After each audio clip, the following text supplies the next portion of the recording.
Drum roll, please. Welcome, welcome.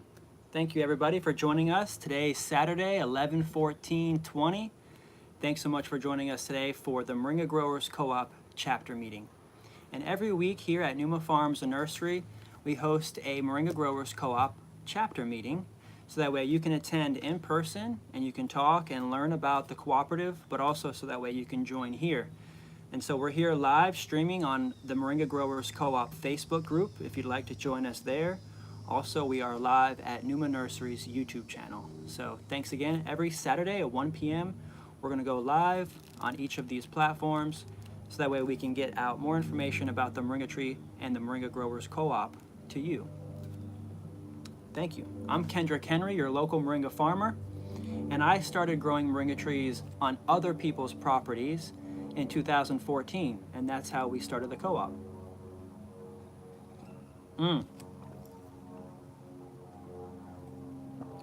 This is Uncle Bob's famous Moringa Iced Tea. He makes this fresh from moringa greens, moringa powder.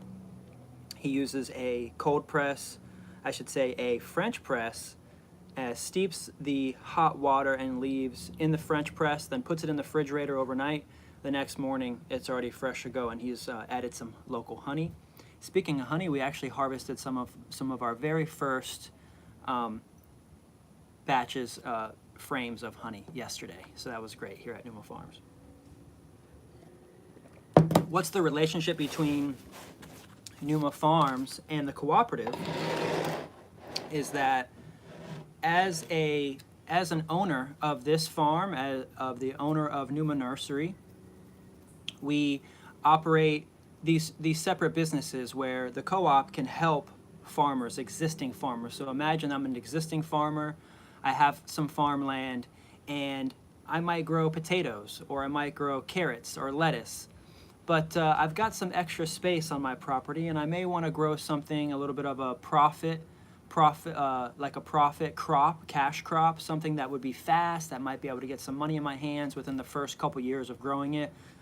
And that's the example that we're going with, is that we have several different models of growers that want to be in the co-op at every different level. Some people don't even have land or the time or the energy, and they want to be in the co-op. But then we also have all the way up to these commercial growers, say like myself, who has some land, who wants to get about 200 to 500 trees on their property.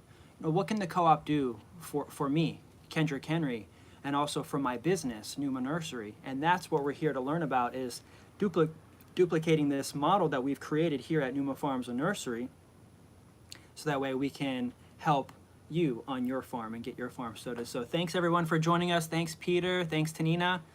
Lovely to see you guys. Welcome. We had a really great week. I'm gonna go through some quick bookkeeping really quick. You know, if you haven't yet, please download the Moringa Growers Co-op Manual. This helps you get acclimated to the co-op, the rules, regulations, constitution, articles of incorporation. All of those things are inside this manual. It's a free manual. Also, it talks about the cooperative business model and the structure that we operate under. So this way, this will help you understand a little bit more about the cooperative, how we grow the moringa trees together as a team. And then also we have classes and courses that we offer here that you'll be able to see by downloading this book. You can go to moringagrowerscoop.org and download this book for free. And this is just chapter 1. So once we bring you into the cooperative, we bring you in as a member, we'll be able to provide you with the other chapters of the book. So go ahead and get this one first. Provide us your email at moringagrowerscoop.org. That helps us out a lot. And then from there, you'll be able to learn. Also, if you go to the moringagrowerscoop.org, you'll be able to learn more about our investment opportunities. We have an investment portfolio that's available for you to download, also to read and take a look at. Inside, it tells you all about our income, expenses, and how we allocate our funds to the members. Where does our profit go? And also, what are we going to be spending our money on in the upcoming years? So that way we can really put some capital to good work and have it work for us, good use, and have it work for us. So please download and take a look at the 2020 Capital Fund. It's available to the end of the year. Get in now while you have an opportunity. 13% return on your interest, return on your initial offering. And so that's the 2020 Capital Fund, moringagrowerscoop.org. Lots of information there about the cooperative as well. And really great news, we have specials. You know, we still have some things available on the website. You can still pick up large amounts of wholesale products we have available. We're running low actually right now, but go ahead and reserve what you can now. We're gonna have to go out and make some harvests this week, super fresh. This is pretty much all we have left. A couple of these bags, a couple of these ones, and you can go to moringagrowerscoop.org and support the cooperative and pick up your local moringa products there. And as we expand on the cooperative, we're also going to be having products from other farms and other countries, all as a hub at the moringagrowerscoop.org. So if you are from the Philippines and say you're living in Ohio and you'd like to get some moringa greens from the Philippines directly to you, but need somewhat of a middleman or someone that's already imported the moringa from the Philippines, so that way you're not having to purchase, you know, large amounts of moringa, or you're not having to wait 3, 4, 5, 6 weeks to get your order. But we've already been shipping moringa greens from the Philippines in, and we can fulfill those orders to anyone that's trying to get moringa from around the world. We're going to be acting as the worldwide hub for moringa, that everyone around the world is going to be coming to the Moringa Growers Co-op in order to get their high quality certified moringa. And any farm that's existing right now that you might be purchasing moringa from eventually is going to be wanting to be in the co-op because it has so many benefits and so many advantages. And that's what's the power of being in a cooperative. And so as we transition existing farms over to the Moringa Growers Co-op rules, regulations, standards, things like that, then you'll start to see the symbols popping up on other logos and things like that.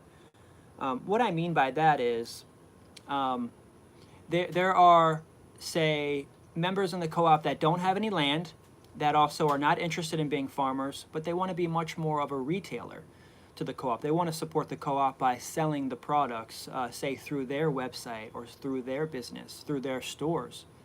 And so they can purchase moringa from the cooperative, and then they can white label it, and they can put their label on top of it. And then through the agreements, through the membership agreements, we're able to provide more tools and access to even creating labels that has the certified by the Moringa Growers Co-op icon on your label. And that's one of the perks and benefits of being in the co-op, is being able to get that icon on your label as a reseller. So that way when people look at your label, they can associate, oh, they have high standards, high practices, they're in the Moringa Growers Co-op, we trust this brand. And that's the high standard that we're creating with the Moringa Growers Co-op, is so that we can have retailers, resellers, farmers, workers. We've made lots of progress this week. We've had some really great conversations with our executive board members. We're growing. The executive board is growing now. We have several members now that we get on calls every week. We're talking back and forth. We have some tasks at hand that we're tackling with each other together, and we're going off on our respective responsibilities, and we're coming back each week with new progress. So we're building. If you're interested in actually serving even more of an administrative role with the cooperative, we still need more members. We still need more directors, I should say. And so if you'd like to serve on the co-op as a secretary, or possibly as a treasurer, or even as we build out the operations, managerial positions, and even other director positions, even like committee members, we'd love for you to serve on a committee and help the executives be able to delegate tasks trickling down throughout the members. And so that's one of the things that we need as a cooperative, is we need more active members.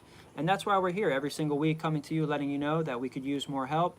Come out and visit us here at the farm any day between 10 and 2 o'clock, Monday through Sunday. We're here available. I'm here mostly every day between 10 and 2 to talk about cooperative, talk about the business model, talk about your role and position in the co-op.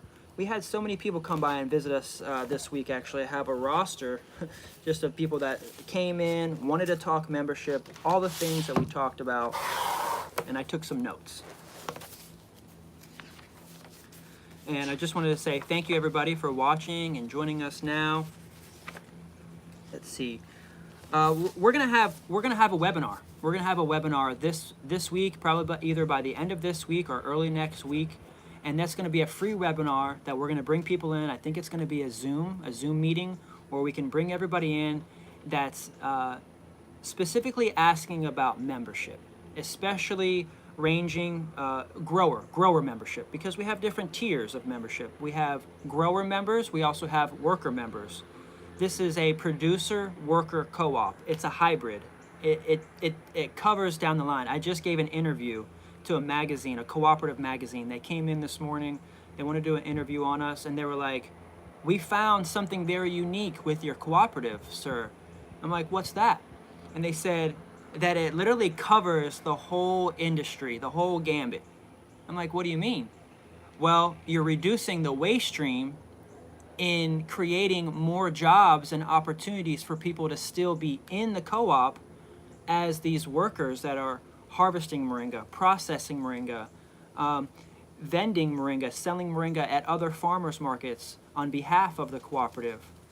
Usually cooperatives, they shut off at a certain point, and they have they no longer serve the community beyond, say, the small rate aspect that they're covering.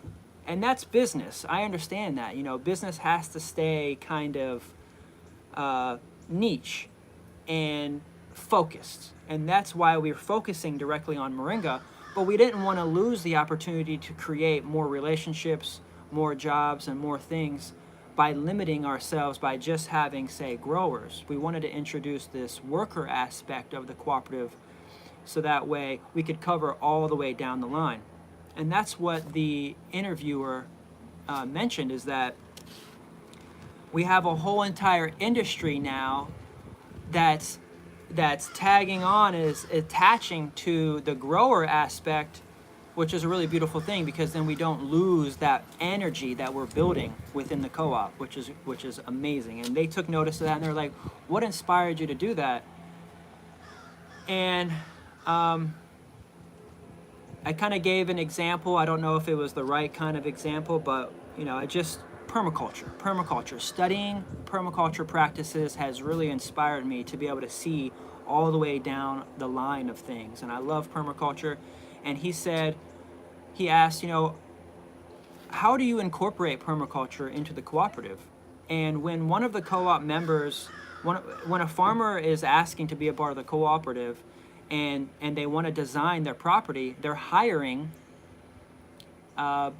my architecture service, my design service, that I'm also attaching to the cooperative. So the cooperative has these contracts out right now, say with Numa Nursery and Kendrick Henry Studios. I have an architecture studio that is being hired by the cooperative to help design and build these farms out. It's one of the ways that the cooperative builds on other companies too. It's like a fabric. Think of the cooperative as a fabric that really just helps to kind of protect these other businesses and helps to lift them up as well. So the cooperative is going to help build my architecture firm by getting clients that need and want to build farms on their property.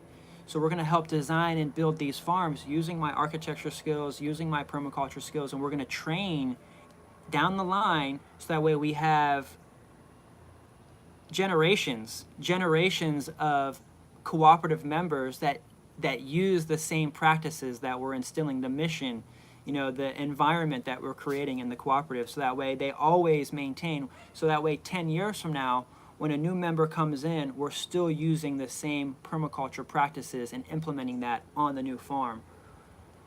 Yeah, we're creating the model, we're creating the template right now. I love this Moringa tea, it's great. So we mentioned the board of directors. We're seeking many different positions. We're seeking harvesters, we're seeking laborers. If you can come in and you can harvest greens and you can bring greens back in, there's positions for you, and there's going to be positions for you in each of your respective areas. And that's also what the interviewer asked about and saw a really great opportunity, is this, I forget how he said it, because he's been studying cooperatives and I think he said he lived in Ethiopia for several years to study this cooperative model and seeing how farmers are gathering together and to be able to sell. And that's the power that the cooperative have. He's like, what's the advantage for someone even joining the cooperative in the first place?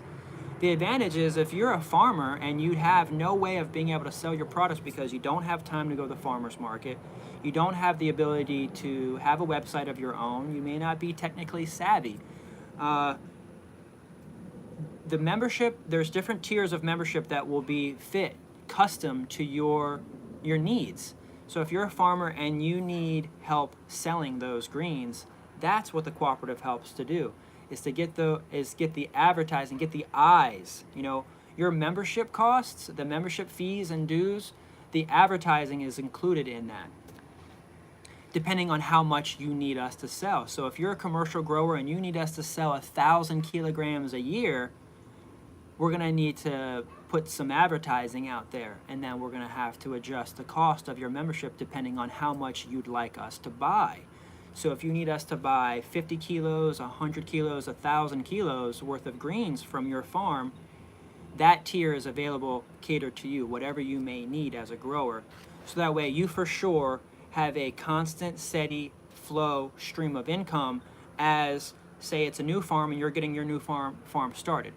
And that's what the interviewer was also asking, like, the concept that you can be a Moringa Growers Co-op member for the first 3 to 5 years of your farm, and you can always transition from mostly growing moringa trees to have then using moringa as a gateway plant, as a pioneer plant, and also as a soil remediation plant to help build your soil up. What if it's just sand, depleted soil, and maybe if it's low-lying wetland area and you need to build that property up a little bit, kind of like what we're doing here. Use moringa as that fast-growing organic matter to be able to create things that you can place back on the soil to continue layering and building up your soil. That's what moringa does. Moringa helps to create healthy soil. It also helps to cleanse the property and cleanse the soil of heavy metals. It'll absorb heavy metals, and you can take that off the property and compost that in other ways. If, say, you're trying to remediate the farm, say maybe it was a conventional farm and you want it to be converted to organic, you can use moringa as a cover crop to help pull up all those heavy metals, and you can compost that, take that off, and then you've got really clean soil. This is one of the ways that we're helping farmers become certified organic by the USDA. Okay, so thanks, Stephen. Things are looking really great. If you have any questions, really love for you to ask. I really appreciate you for joining us today. I love your enthusiasm, also your participation. Really great to see you. Thanks so much. Really love you guys, everyone that's watching today. Thank you so much. The Moringa Growers Co-op is doing great. We've been here now as a team with Numa Nursery and Numa Farms helping to build this property. So what's another benefit for a farmer or anyone wanting to be in the co-op? Why would they, say, pay for membership? Well, maybe they wanted to sell moringa trees and they wanted to advertise that they were selling moringa trees. Through their membership tier, they could be advertised on Google Maps, given their location as a Moringa Growers Co-op location. So that way when someone types in moringa and they're in your neighborhood, your location pops up as a Moringa Growers Co-op certified location. They can call either the main number. That location may have a number, but they can always get back to the main number if they need to. But they can call that location's number and they can talk to the farmer. That's like myself. So like this is a Moringa Growers Co-op location. This is Numa Farms and Nursery, but it's also a Moringa Growers Co-op location.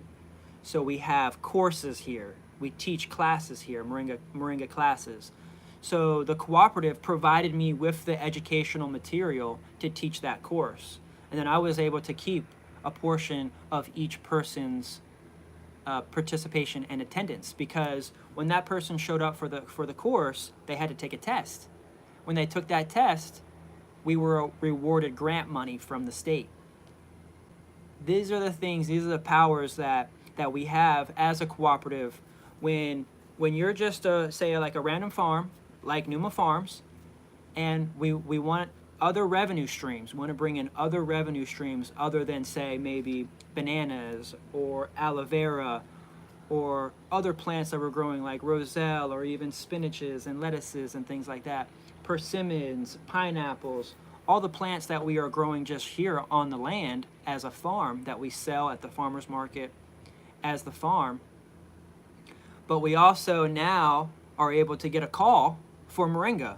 Oh, do you have moringa trees? Yes, we have Moringa Growers Co-op Moringa trees here at Numa Farms. And every time someone comes in, they make a purchase from the moringa. That's the cooperative, and we split it. You know, there's a percentage that some goes back to the co-op, the main co-op, because we had to advertise and for your membership to get you even that customer to begin with to come to your location. But then when that customer comes into your location, they're like, wait, oh, you also have this and you also have that?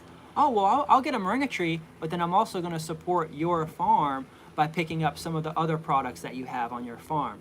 So it's a gateway. You know, the Moringa Growers Co-op is a gateway for other people to get in on your property, you know, get to know you, the farmer, because they may not have ever heard of you because maybe you didn't advertise as well as you could have. And don't, you know, it's not your fault. You know, it's hard. You know, there's so many barriers to entry to get your voice heard on the internet when, say, you're not selling, you know, other things other than food. You would think that it would be the first thing that people see when they get on, say, social media or something, but it's a little bit tougher to infiltrate. That's why the co-op is there, because we're going to be spending the advertising dollars that it takes to be seen in your area. So we're building these hubs. We're building these hubs all over the country right now. We've got these hubs similar to here. You know, this would be, this black dot is, say, like Numa Farms and Nursery. And then we have all these locations around the farm here that grow moringa trees. And our responsibility as this location is to manage, say, these trees in this vicinity. How do we do that? Well, we team up with the co-op and its members. We find out who the harvesters are, you know, and they can bring the greens back to our main location because we're certified by the co-op to be a processing facility, and that we have all the tools and resources to be able to get it safely to a consumable product. So that way we can get it out there, we can sell it online, we can sell it in person at the farm, or we can sell it in many different ways, trade shows. And that's another benefit of being in the co-op. So like every year we're gonna be having a show, whether it's here in Tampa, or we do a big show, say maybe in Phoenix, Arizona, or we might do a big one, say in San Diego. We might have a big yearly convention for all of the moringa growers around the world for us to meet, get together with each other, share stories, share seeds, share products, but also for the world to see on the stage that you can get enough moringa growers together to be able to kind of disrupt the market a little bit. So that way, this is a $4 billion a year industry. How can we then cover that market? How can we get a share of that market here in the States? And so we want to pop up smaller businesses like, say, Numa Moringa, which is a new business that we've just started. It's separate from Numa Nursery. It specializes just in moringa products. And that way, I forgot where I was going with that exactly, but we can be more direct to consumer, and we can have all of these kind of little businesses being supplied by the cooperative. Now, say this little business is here in this city, and they need greens. They need moringa greens. They can go to this hub and they can pick up greens. Or say if they have a website, say in Arizona, and they mostly are wanting to be local. I think that's what I was kind of getting with, is that USA Moringa. You know, we want to be pushing USA Moringa right now. Given everything that's going on, import, export is great. We love Indian Moringa. There are Moringa farmers in India that want to be a part of the co-op, and we're in conversation right now, and we're teaming up with farmers all over India. Actually, we just purchased seeds. The cooperative just purchase seeds from India, from a co-op in India, just to test and see how they grow, how they taste, how the customers like it, how much oil do they make. And so we've been also, and we're encouraging this expansion, worldwide expansion of the cooperative. It's not just USA, but in order for us to really get started and really get known for something, we're kind of just, we're honing in right now, especially just myself, since it's just myself really focusing on where do we want to give back to the community first. And I want to start with home. I want to start with the USA. I want to start with growers in the USA. Yes, we have growers in Mexico that have expressed they wanted to be in the cooperative, and we're going to continue forming that relationship. Same thing with Moringa growers in Africa. They've expressed they want to join the cooperative and they'd like to get membership. We're sending all of those packets out to all those farmers, so that way we can simultaneously get to know all the farmers around the world, as well as just focusing in really on our USA Moringa farmers. This is what I'm really excited about, because we're hearing a buzz. We're hearing a buzz that now USA is going to start showing up a little bit more to the table when it comes to being producers again. You know, we outsourced a lot for a long time, but we need to go ahead and get back to producing things on our land here. And that's what we're going to focus on with the cooperative over the next few months, at least in the content that you're going to see here, is going to be generating the model that we need to operate and form this membership here, so that way we can expand and sign everybody on officially over the next year to 2 years around the world. And that's when we really see that expansion process. So we do need help with expansion. If you'd like to be a traveler on behalf of the cooperative, and you'd like to visit other farms, and you'd like to create content with the cooperative, and you'd like to be on camera, and you'd like to interview people, we'd love to get you to help create content for the cooperative, just like this. I plan on, over the next year, actually by this summer, we have a whole series. We have a whole series of locations that I'm actually going to be visiting. All the locations right now that are signing up, that are getting into this free webinar, which we're going to be sending out the link to very soon, so that way you can get into the free webinar, which is going to be really specific to membership, growers members. You can ask us questions. Everybody that wants to be a commercial grower, all the way down to the backyard 1 to 5 grower. What does that membership look like to you? And that's what we're going to be customizing over the next couple weeks once we launch the membership, say probably by the 1st of the year. So you can really look forward to seeing what level of membership you'd like to get into, probably by the 1st of the year. But in the meantime, if you want to learn more about, say, the commercial side of things, go ahead and join us with that webinar, and we'll send you an email. Just go to moringagrowerscoop.org if you haven't yet. Provide us your email, and that way you'll be able to get on that list to get the link for the free webinar. And we're going to have this free webinar where you can come in and you can talk with me directly, ask questions, and you can learn more about how. Thanks for watching. Yeah, appreciate you, Lana. Thanks for joining us again. How you can be profitable in the cooperative and how fast. This right here is the key that we're going to start really connecting with growers from the commercial scale all the way down to the small scale. And that's really the main question that we were asked this week. Srinivas from Georgia, actually. Indian gentleman, has also been in the States for some time, lived in Georgia, Florida, and all over the country really, and has been asking about his commercial membership. Wants to purchase property, and this is the call that we get every day. We get calls like this every day. Hey, I've got some land. Would you like to plant moringa trees on my property? Yes, we would. But as one person myself, I'm having to just take a step up from the actual labor, as I've been the only laborer for the past 5 years, planting thousands of moringa trees on my hands and knees, just planting trees for free, just to get this cooperative started. I was homeless for 2 years to get this cooperative started, just planting trees in people's yards just to get this thing going.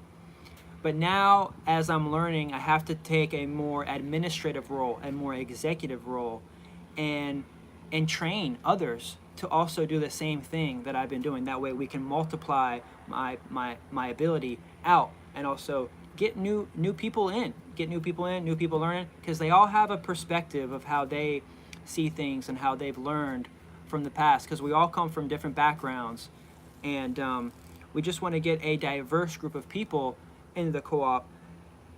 So to answer Srinivas's questions and to go in on the webinar, this really helped inspire this webinar and this shift that we're facing, because last week we focused mostly on this Patron membership that we told you we were going to come out with, and we still are.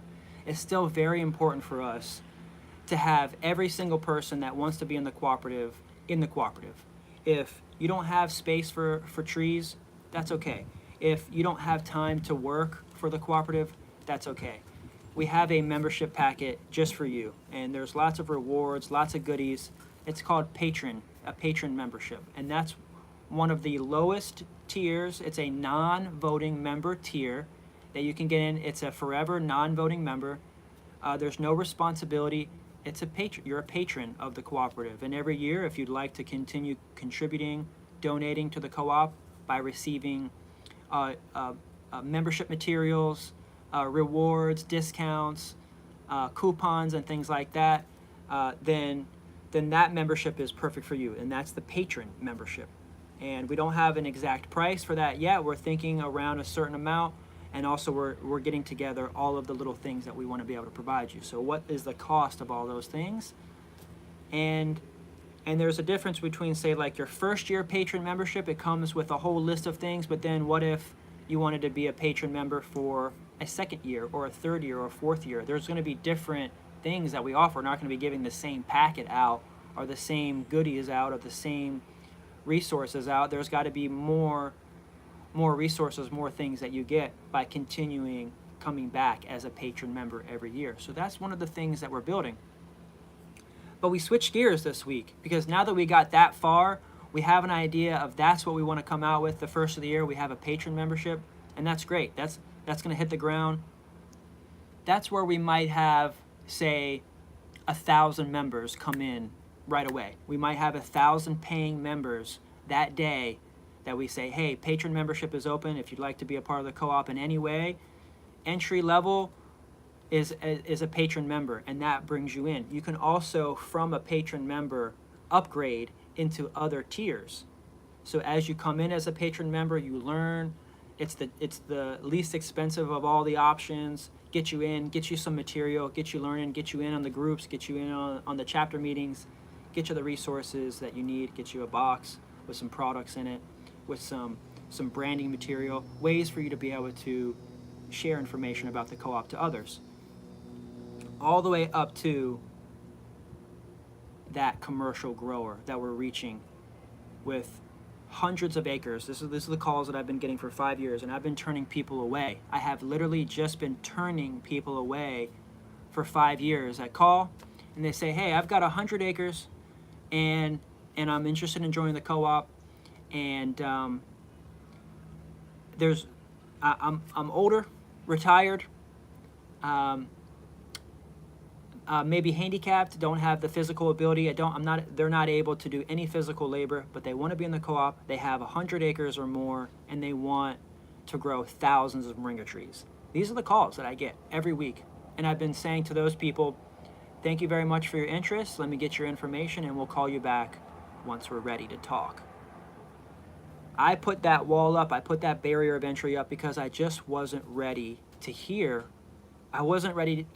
The concept of labor for me is very tough to wrap my head around, because it's just been myself. I've just been the laborer for so long that when someone asks, hey, I have 100 acres and I want to grow thousands of moringa trees, my head is boggling, because I'm like, well, how do I do that? Because like I need to eat. Who's going to pay my bills when I take the time away from doing that? And I stop everything that I'm doing in order to do that?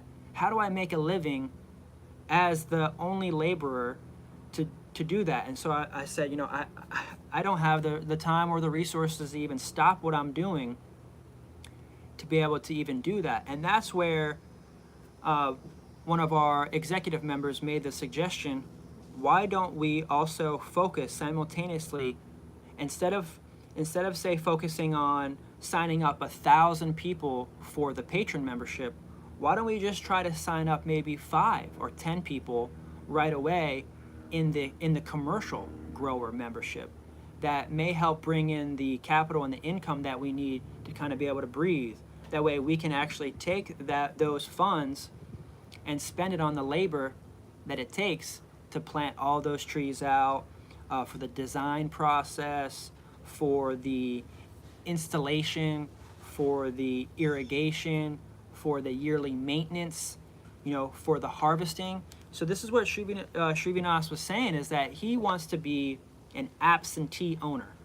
There's levels all the way down. So we have the patron members that don't have trees, they're non-voters, they don't work, all the way up to, say, someone that might have an acre, 5 acres, and then say maybe 10 to 100 to 1,000 acres. What's the profit? And this is what Shrivinath was asking. He's like, I need to see the numbers. I need the hard numbers, Kendrick. I need to know if this is profitable. We know that Moringa makes money. We know that Moringa is a cash crop. But can we present it to someone that knows business, that knows money, that knows numbers?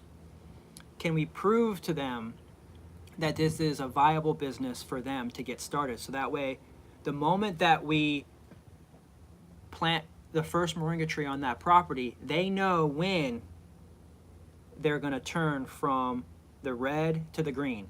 So when the cost of membership then turns into profit for them. How long does that take?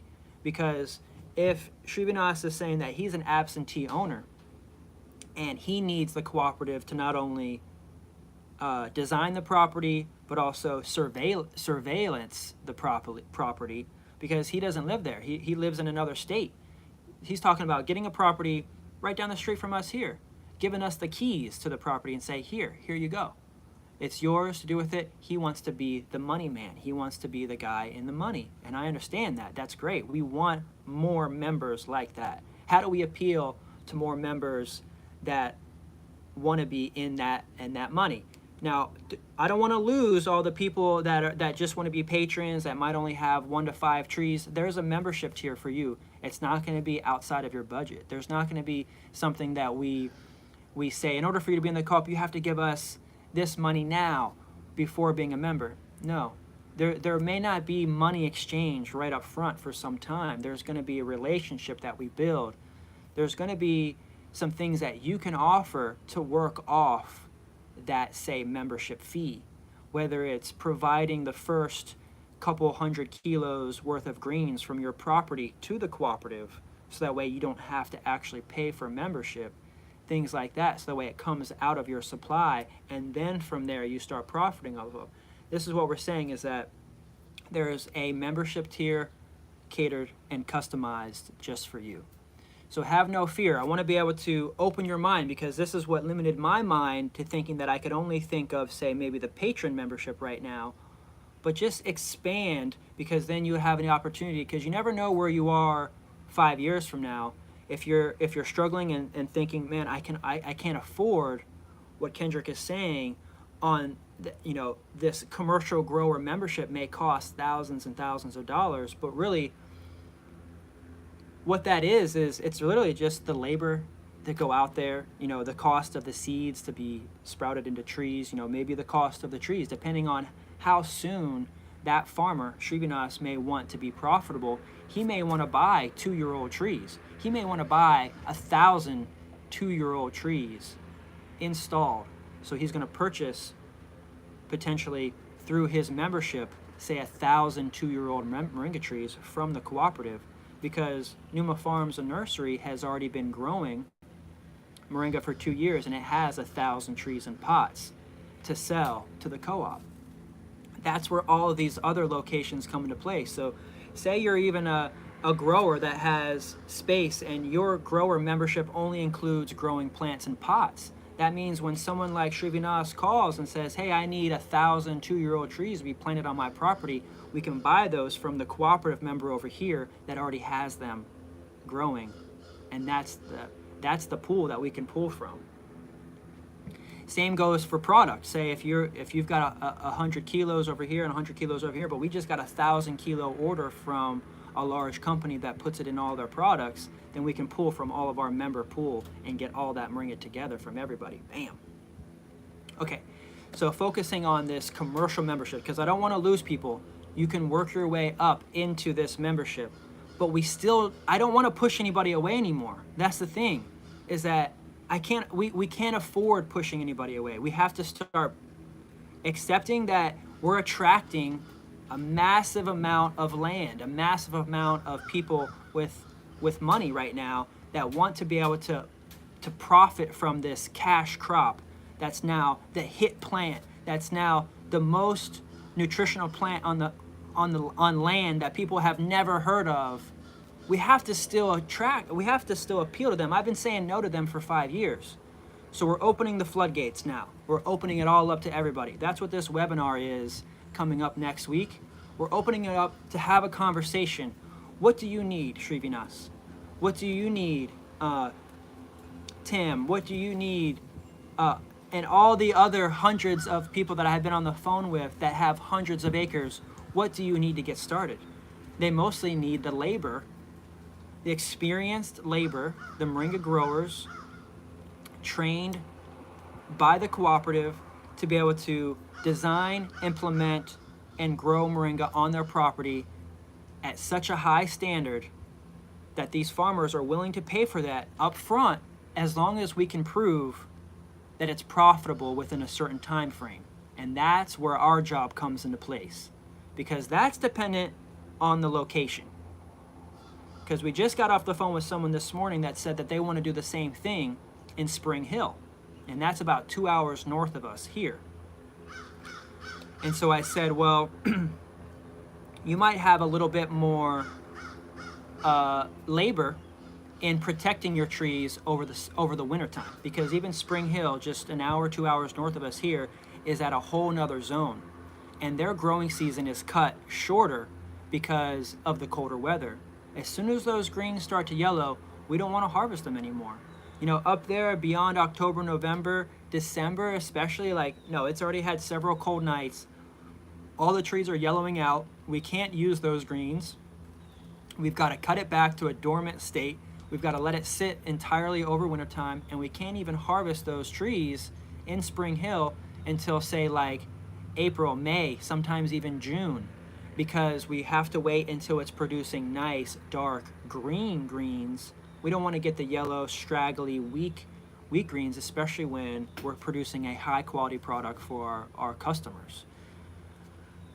So Chris, the gentleman that I just got off the phone with in Spring Hill that has 5 acres that wants to grow thousands of moringa trees, his commercial model is going to look a little bit differently than, say, Srivinas, which is saying that he wants to buy property, say, in this area, either Plant City, Thonotosassa, Temple Terrace, Brandon. He said he might even go out a little bit more, which is a really great area, Lake Wales. So I know Peter's watching here in Lake Wales. We've got some moringa growers right now in the cooperative. Actually, just a couple months ago, we sold probably, I think, 20 to 30 2-year-old moringa trees to a gentleman in Lake Wales. He's in the co-op, and he's got them on his property, beautiful property that goes down into the lake there. And he's got his 20 trees in an orchard style going down on this hill. I mean, Lake Wales is a beautiful place, perfect spot for moringa. You've got the natural body of the water, keeping it warmer. And so that's the key in finding the perfect location for being in the cooperative. The southern, the better. You know, the more tropical, the better. You're going to have a longer season. If you're a grower like, say, Chris in the Spring Hill area, he's got a shorter season. He might have a lot more work to do in getting the trees to come back every fall, every spring, and every summer. He might have a lot more loss. So he might have to have a stock of nursery, say, in a greenhouse, that if he loses one, he's got one already big enough that he can replace it out in the field, say, the next year. So he's got that in a greenhouse. He's got a couple hundred trees in a greenhouse, safe and secure that way. If he loses any out in the field over the wintertime, he can easily replace them. So that's one of the strategies that we're going to be educating all of our growers in regions, say, north of Tampa. Because Tampa, honestly, for me, is that line. Like, I wouldn't want to say grow it commercially in a high dense setting, any north, honestly, of the Tampa, Brooksville, Spring Hill area, it just gets too cold if you're trying to grow it all year round. If you want to join the co-op and you're in, say, Alabama, that's great. And we're just talking Florida right now. There's other, I know there's people watching in Arizona and also California and places like that. I'm just talking what I know right now in this area, for farmers in this area that are also wanting to grow in Georgia, in Alabama, in Mississippi, in Texas, Arizona, and even in parts of California that get a little bit colder. This is for you, is that, yes, you can grow moringa. Anybody can grow moringa. In Alaska, you can grow moringa, but what can you get out of the moringa that you're growing? Can you produce a high-quality product? That's the question, So Chris and anyone else growing in other regions, over the wintertime, you may have a lot more work to get the soil built up, protected with mulch and hay, and you might have to cut it back, and you might have to cover it in a hoop house. You might have to put PVC pipe around it and cover that one tree in plastic every wintertime. So there's going to be a little bit more work, but that's what the co-op offers, are the resources to tell you, hey, temperatures are dropping, especially we'll have areas, different zones and places set up for every location that will have notifications going out like, hey, there's a frost coming into your area. It's recommended that for the next 2 nights, get your moringa trees covered, or get them cut back, then covered, so that way you're not losing any greens out there. So that way there's going to be ways for us to be able to communicate. That way there's less loss. That's what the co-op wants to practice, is trapping that waste stream. That's a permaculture practice. So we've got, growers, these commercial growers that want to be in the co-op, and Chris is retired. Chris is just doing this, say, even on a friend's property. He's like, hey, my neighbor and I, we have a property in between us that we want to use together. So even they're starting their own co-op, using unused land together, so that way they can plant it out together and hopefully take the profits for themselves there and their families. That's great.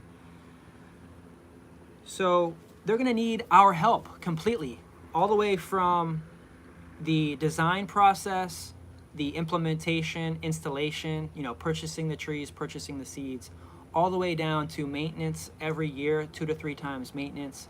In the first year to 2 years, you have to kind of pop the flowers off in order for your trees to stay bushy. Yes, moringa trees can produce drumsticks within the first year, but as a commercial grower, do you want your little tree to produce a drumstick? Or are you thinking about the future and you actually want your tree to get bigger so that way it produces 100 drumsticks, say, the next year? So in that strategy, what we do and we try to teach people is that, yes, you could get a drumstick off your moringa tree in the first year. You'll have 1 stick and it'll grow a nice drumstick. But then it's taken that whole year and it's used the energy to kind of, instead of building the root system and building the tree up to go bigger, it kind of stunts the growth of the moringa tree, and it puts all that energy into the production of the seed, which is great. And that's nature. It's saying, I'm going to put all that energy into the seed so that way I can continue my life into my child, into my seed, and that way it drops that seed and it potentially has an opportunity to live if that one tree doesn't make it past the first year. This is how it kind of is thinking. But if you want to get it bigger in a commercial setting, we have to tell all of our co-op members to think big, to think down the line, think 5 years down the line. When you want to get a huge tree that's producing thousands of drumsticks in that very first year, you may want to pop the flowers off your trees so that way those flowers don't get pollinated and they don't go to drumstick. Only so that your tree continues to produce greens, continues to get bigger and bigger and bigger as it's building the root system. And then after it's big enough to where you can't even reach the flowers, then that's when it's like it's big enough to produce flowers. That's kind of like what I'm thinking in this process of teaching. So each commercial property is going to need 2 to 3 visits a year from the cooperative, so that there's cost in that. And so that tier of membership for these members that are absentee owners, they just want to see the numbers, they want to see how long it's going to take for them to be profitable. I'm going to be generating a model just for you. I'm going to start with a 1 acre property as if it was just orchard style, as tight knit as you could, that produces greens the first 3 years, but then focuses on drumstick production from 3 to 5 years. So we have phases. Each moringa farm has a phase in which it's growing and how it's growing these trees. So you can grow it as a microgreen, really close together within the first couple years, first year, 2 years. You can grow them 6 inches apart. You can grow them a foot apart, say on a raised bed. And this is what we did at Trail Bale Farm. You can see that actually we just came out with a video. Please go to Moringa Growers Co-op YouTube channel and you'll see the process of how we just stuck sticks in the ground, super intense, just boom, boom, boom, boom, boom, boom, boom. But then after 3 to 6 months, we noticed, okay, we got some greens from this one. Let's pull this one out. We got some greens from it, but now it's got a little bit more space in between. So now the 2 trees, they have a little bit more space. And then say the year later, those sticks and trees got really big. We were able to harvest some of the greens from some of those sticks, remove that stick, and then it gave it even more space. So that way, now the next tree, so like there was maybe 5 or 6 trees in between this distance on day 1, but now there's really only 2 trees after the first year or the 2 years because they're a lot bigger and they're not like right on top of each other. They're a little bit more spread out and they can get a little bit bigger. This is the phasing. We'll start intensive on every farm. We just want to start intense. That way we still have the opportunity to grab greens from those trees. In the meantime, they may not be there a year or 2, 5 years from now, but they're producing the profit. So that's what the farmers want to see in the commercial side. How much profit can they generate from the first year, 2 years, 3 years? So that way it's paying off the membership fees, the membership dues. That is the cost of the labor to help get the whole thing started. Because there's going to be an upfront cost for, say, large commercial growers that need us to plant, say, 1,000 to 5,000 trees in a day. So that way, everything is profitable as soon as it can be. And so, once we sign that member on, we can hire the labor it takes. This is the smart part that I'm like, okay, I can start wrapping my head around this. I can train people to do the things that I do on the location, and we can still say yes to these moringa growers now with the help of all these cooperative members, the executive board, like yourselves that's watching, that's teaching me exactly how to just open the door and just listen. And that's what the webinar is that's going to come up next week. We're just going to be listening to what the farmers need. What does Srivinas need? What does Chris need? What do all of our commercial growers need in order for us to buy a certain amount of moringa from them, to get it installed as soon as possible, and for also to educate the farmer so that way they understand the process of the industry. That way, if they choose to no longer be a part of the cooperative in any way in the near future, maybe they just wanted to get their first year in, they wanted to get it in, and then they start, maybe they built their own cooperative, which would be awesome. We actually are teaming up with Derek in California. He wants to be a member, so his entity, his farmers, his group of farmers in California, they want to start their own moringa cooperative. Yes. But then they also want to utilize the resources and the advertising capabilities and the membership benefits of our cooperative. So that entity is also going to be a member of the Moringa Growers Co-op. So that way we can work together in that way. Oh, great. Barry's here. We're doing our live Moringa Growers Co-op meeting. Hey, Barry. All right, cool. Did you have any questions? You can think about it. If you had any questions anytime, we're just here sitting. I'm about to probably finish up in the next few minutes. So Barry's here. If you guys have seen Barry's posts on the co-op page here, thanks to Barry. And for all the active participants, he's helping to get the answers out to everybody. If you have any questions about Moringa or the cooperative, feel free to contact Barry Murphy. He's on the co-op group. He's one of the directors here at the cooperative. And If you'd like to be a director as well, please contact me. I haven't even said this yet, but my number, if you haven't yet call me 813-690-6516. If you just want to shoot me a text, 813-567-3100. So that was great. That was a little bit of a rundown of just an example of just the grower member tiers that we're starting to build out. There's no costs set in place. There's no definitive numbers yet of what it's going to cost. We have to figure that out so that we can get the Moringa growers, commercial growers, profitable as soon as possible. And so once we work that out, there may be a payment structure. There may be a financing opportunity available. And there's going to be different tiers. So like, say you're a farmer and you already have a labor pool that you can grab from. Say maybe you have some people on your farm that already work for you, and you just need to tell them how to do it.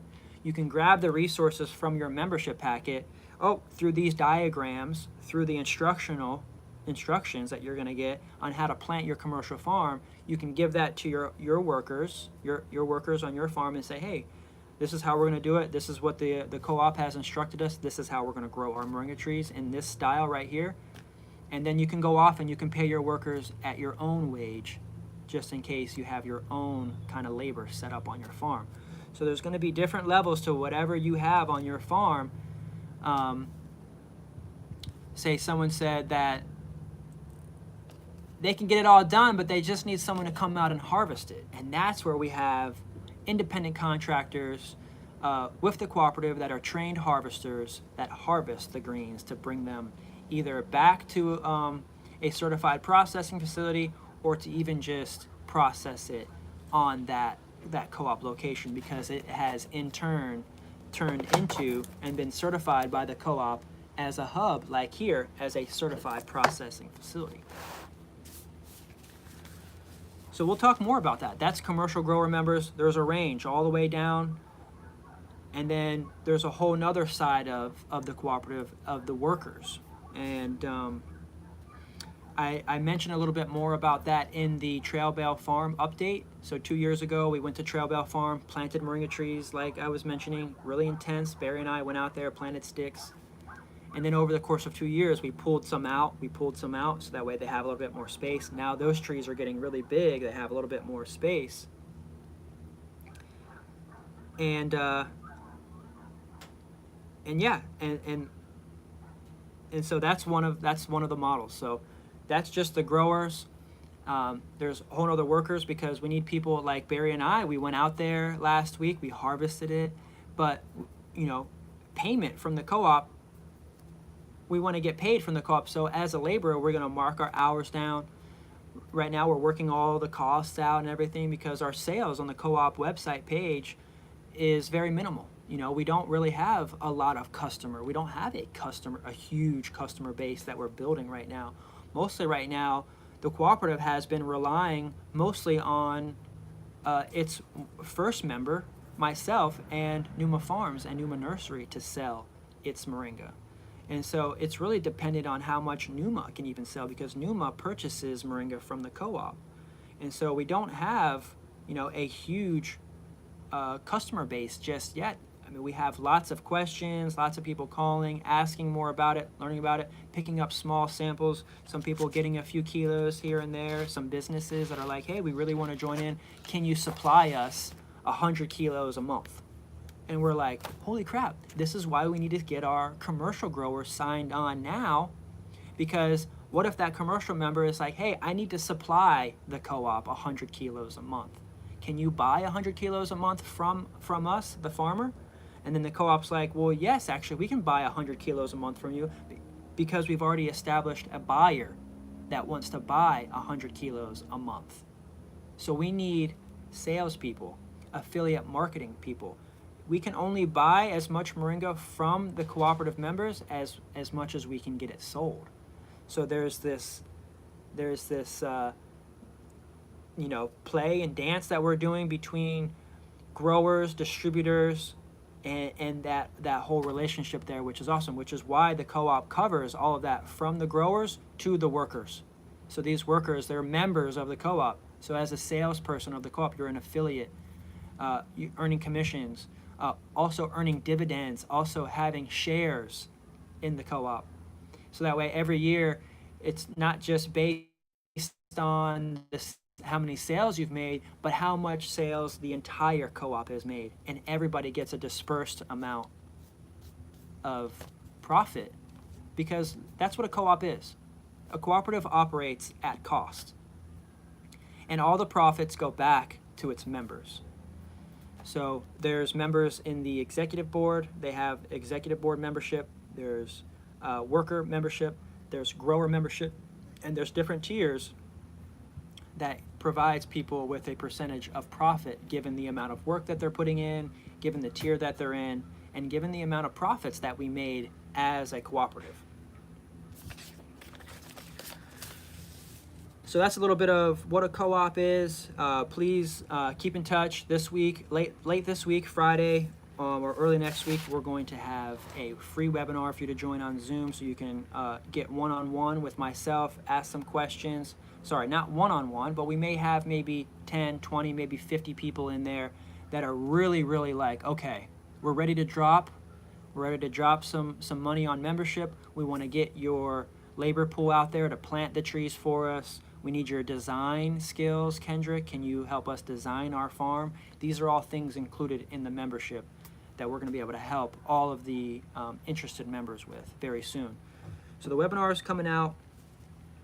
We'll talk membership. Download the free manual. There's different tiers and classes that range. They're all custom, from the 1 to 5 tree grower in their backyard all the way up to the commercial grower. And we went through a bunch of these things. So let's see here. I know there was a few things that I wrote down. So please pay attention. Pay attention in the next few days. Check your email for what's coming. You're not going to believe the amount of information that we're going to be giving each of the members. You're not going to believe the packet that we're putting out there. I mean, we're building this up so strong that you're going to have everything at your fingertips to literally learn everything that you need to about the Moringa tree. We're providing everything in an easy, digestible package that makes things super simple, super cut and dry, and we're going to have all the profits laid out for you, you know, for every tier, what you need and what that profit is going to look like. So stay tuned for next week. At least by next Saturday, we'll have more information about those membership tiers that's going to be launched, and you're not going to miss it. You're not going to want to miss it. You're not going to want to miss next week's chapter meeting. Especially, you're not going to want to miss this webinar. Even if you're not interested in being a commercial member or a grow member in any way, it's going to help you to learn about the cooperative business model, memberships in any business. Subscriptions, memberships, things like that. What keeps the